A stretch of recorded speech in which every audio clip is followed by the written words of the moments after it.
This is a preview of the Copilot unit. It's a prototype unit, so you'll need to excuse the roughness of some of the cutouts on it. It's in a plastic box, 8 by 6 by 3 centimeters, and the connections on the front there, on the left, there's a pitot and static port to connect to your air data lines in the aircraft. There's a little USB slot down the bottom which is used for configuring or software updates. On the bottom right is the 12 volt power input jack, and on the top is the audio output to your intercom unit. This is what it looks like inside. There's a motherboard which has the pressure transducer on the top right, you see there, and a CPU which is doing all the processing of the pressures to airspeeds, and the little motherboard on the top there, the blueprinted circuit board, is the speech synthesizer giving you the audio output.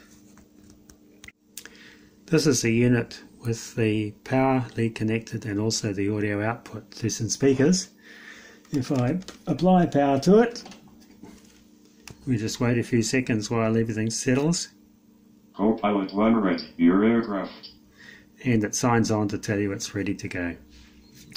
Now if I put my finger over the pitot port just to raise the pressure, we should hear it start to call out when it senses more than 15 knots.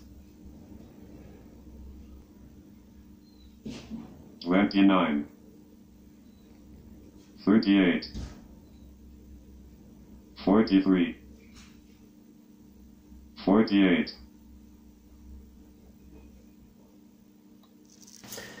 And to give you some examples of the commands that I can send to it, we can query its status.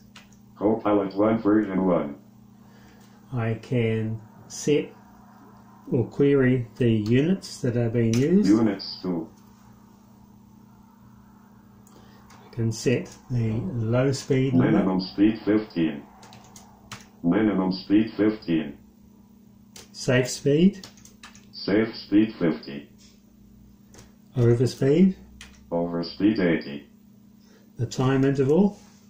Interval 3. 0 the offset.